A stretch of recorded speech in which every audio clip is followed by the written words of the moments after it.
আচ্ছা, আজকে আমরা ডব্লিউবি ক্লাস 8-এর ইংলিশ পাঠ্য বইয়ের লেসন 4 দ্য গ্রেট এসকেপ লিখেছেন সুগত বোস এর ইউনিট 1 এবং ইউনিট 2 পড়ব। পড়াটি নেতাজি সুভাষচন্দ্রকে কেন্দ্র করে। ঠিক আছে, চলো আমরা শুরু করি। আমরা সরাসরি রিডিং থেকে শুরু করছি। লুকিং পেল অ্যান্ড থিন, থিন মানে পাতলা আর পেল মানে ফ্যাকাশে, with a bushy half grown beard, beard মানে দাড়ি, বুশি মানে খোঁচা খোঁচা, আর হাফ গ্রোন মানে অর্ধ গজানো। ঠিক আছে, অর্ধেক গজানো বা আধ গজানো। সুভাষ ওয়াজ রিক্লাইনিং মানে সুভাষ হেলান দিয়েছিল, অন হিজ পিলোস মানে তার বালিশের উপরে, হোয়েন শিশির হিজ নেফিউ যখন শিশির তার ভাইপো এন্টার সুভাষ বেডরুম সুভাষের ঘরে ঢুকলো, দ্যাট ডিসেম্বর আফটারনুন ওই ডিসেম্বরের বৈকালবেলা। ঠিক আছে, তাহলে মানেটা যদি আমি বলি এইভাবে হবে যে ফ্যাকাশে আর শীর্ণ বা রোগা চেহারায়, মুখে খোঁচা খোঁচা আধ গজানো দাড়ি নিয়ে সুভাষ তার বালিশে হেলান দিয়ে শুয়েছিলেন যখন শিশির তার ভাইপো সুভাষের শোবার ঘরে মানে বেডরুমে ঢুকলো ডিসেম্বরের সেই বৈকালবেলায়। ঠিক আছে, Subhash made him sit to his right on the bed, Subhash তাকে বিছানার উপর তার ডান দিকে বসালেন, সিট মানে বসা, আর মেড হিম সিট মানে তাকে বসালেন। লুকিং ইন্টেন্সলি টু শিশির মানে শিশিরের দিকে গভীরভাবে তাকিয়ে, লুক মানে তাকানো আর ইন্টেন্সলি মানে গভীরভাবে, হি সেড তিনি বললেন, can you do some work মানে সুভাষচন্দ্র বললেন, can you do some work for me, তুমি কি আমার জন্য কিছু কাজ করতে পারবে? শিশির নোডেড, নোডেড মানে মাথা নেড়ে সম্মতি জানানো, শিশির মাথা নাড়লো বা মাথা নেড়ে সম্মতি জানালো।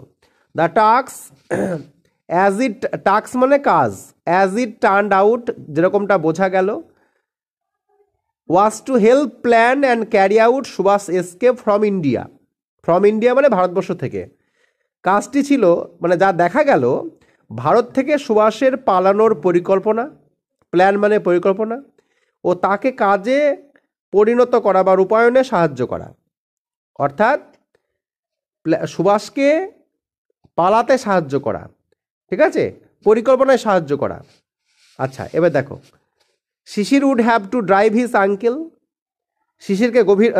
শিশির would have to drive his uncle, uncle মানে কাকা, ড্রাইভ মানে চালানো, in the dead of the night, in the dead of the night মানে গভীর রাত্রিতে, to railway station far away from Kolkata, far away মানে অনেক দূরবর্তী, অ্যাওয়ে মানে দূরে, ফ্রম কলকাতা মানে কলকাতা থেকে।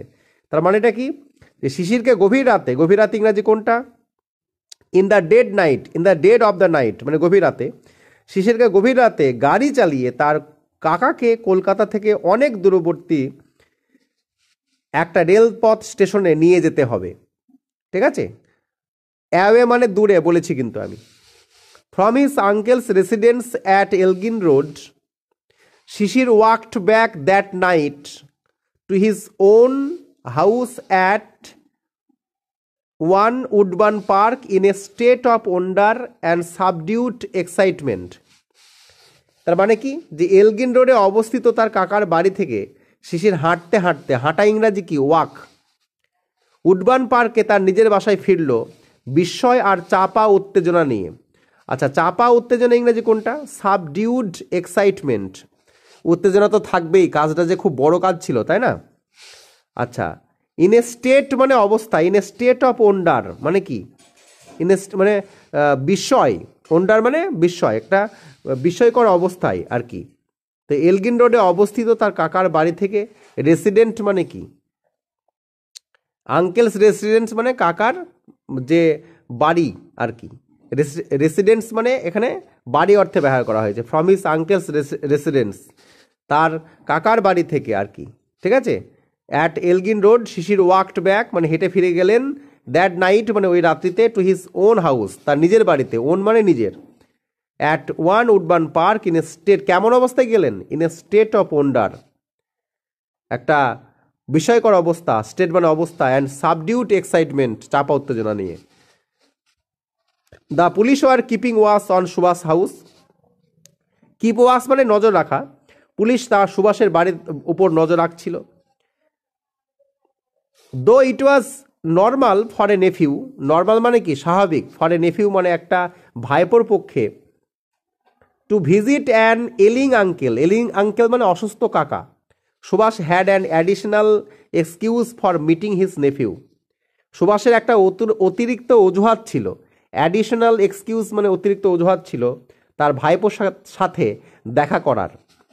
তার মানেটা কি হচ্ছে, যদিও একজন ভাইপোর জন্য তার অসুস্থ কাকাকে দেখতে আসাটা স্বাভাবিক কথা, ওই যে প্রথমে লেখা আছে দো মানে যদিও, ইট ওয়াজ নর্মাল, এটা একটা স্বাভাবিক অবস্থা ফর এ নেফিউ মানে একটা ভাইপোর পক্ষে to visit an ailing uncle, মানে অসুস্থ কাকাকে দেখতে যাওয়া একটা নর্মাল ব্যাপার, যে কাকা অসুস্থ ভাইপো দেখতে যাবে একটা সাধারণ ব্যাপার।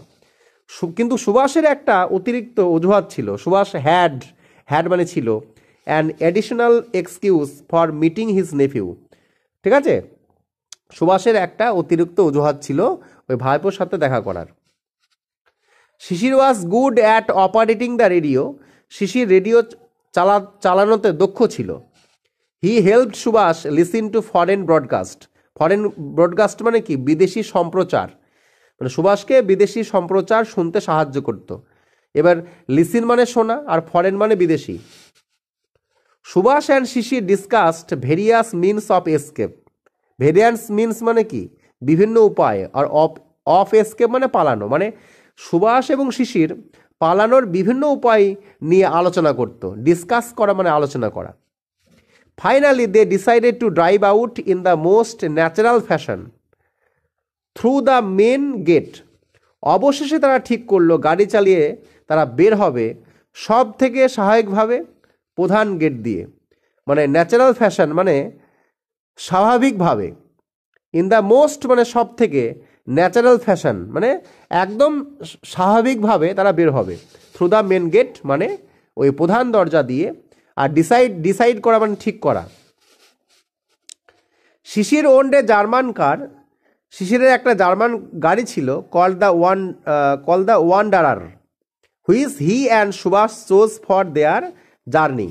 মানে জার্নি মানে যাত্রাপথ। শিশিরের ওয়ান্ডারার নামের একটা জার্মান গাড়ি ছিল যেটাকে সে আর সুভাষ বেছে নিয়েছিলেন তাদের যাত্রার জন্য। তো আজকে ইউনিট 1 থাকছে, ইউনিট 2 পরে আপলোড করে দিচ্ছি।